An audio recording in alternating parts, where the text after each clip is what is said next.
Yes, that was good. Marami ako makakapit, tapos sa pananamay ko ay isang araw ay isa sa aking mga anak ay tututugan ko. So ngayon, nangyari na po. Tapos po, hindi po lingin sa inyo isa po sa panalangin ko ay remember ko na maalilit pa yung sabi ko ang pinag-pray ko sa Panginoon ay gamit ko sila sa ministeryo ko na ating Panginoon. So ngayon, after prayer ko yun. Tapos po kasi ang content ko po ngayon ay may pinamagandang patunayan po. Patunayan po natin na tayo po ay ligtas. So, bilang isang panganay, sigurado po ako personally at yung buong aking isang bahay. Nakin po. Ganito po kasi yun. Ako po ang nakamalas po ng kung paano po pumasok ang Panginoon sa buhay po namin. Ang edad ko po siguro po 19 years old. Madalas na po ito nagkwento sa mga fellowship. Ang mother ko po kasi ang kaunaunahan nakakilala po sa Panginoon.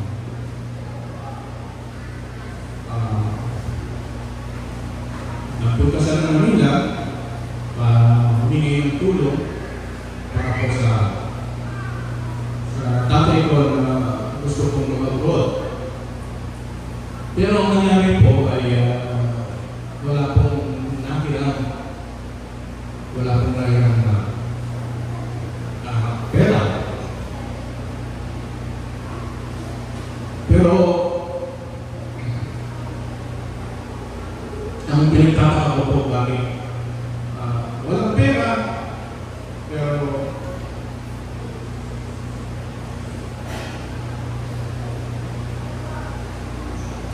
umuwi po siya ng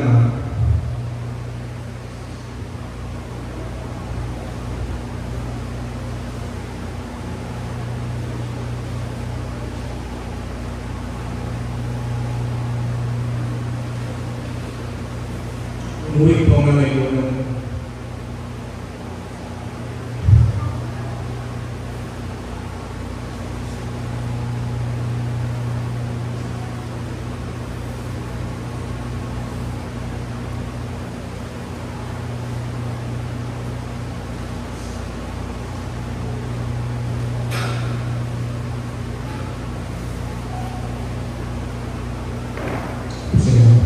pero ito kasi yung tunay.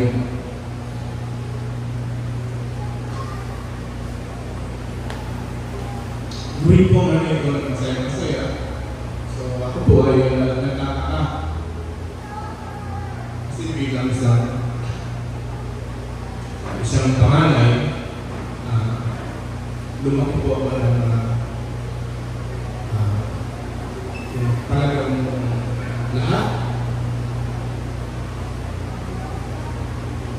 po ng parang obligasyon kahit naman hindi umilog-dinay, hindi naman pinipilit na ubingay, yun po yung bilang manay, so gumulong. So yun po, pati yung nanay mo, masaya-masaya, tinanong ko, bakit po kayo masaya? Ay wala namang pera. Lagi nyo akong video ko kung bibig. Nakilala ko ako.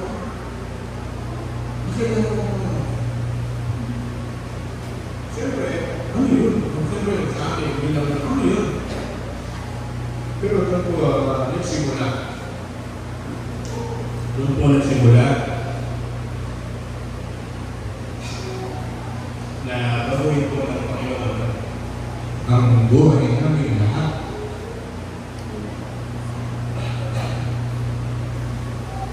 Natuloy po ang si Tatay.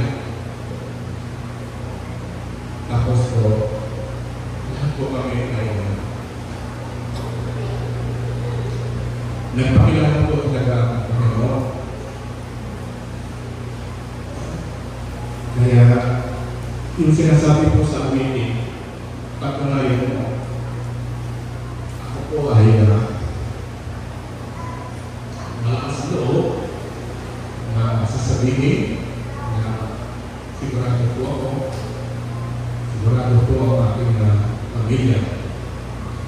Kasi, kita-kita mo po, ano po nagsimula ang Panginoon sa buhay? Magiging hirapan, pero wala pong reklamo. Kung nasa ang Panginoon, sigura naging masaya na po ang pamilya namin. Marami pong nadamay. Ang nangyayari po, na may gamit na po. Kaya sigurado po ako sa mga mag-anak na tunay ko sa ligtas. Kasi po yung pinakamagal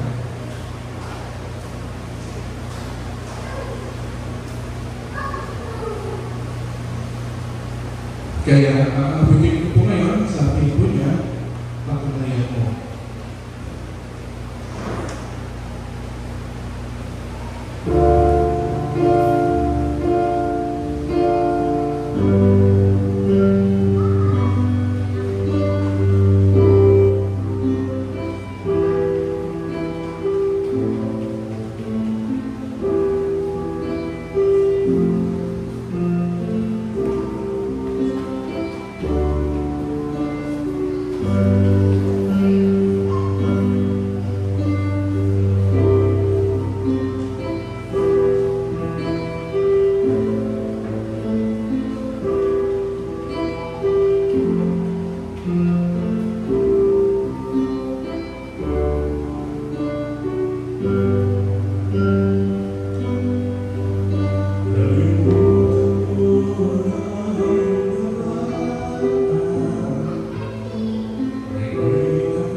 Ang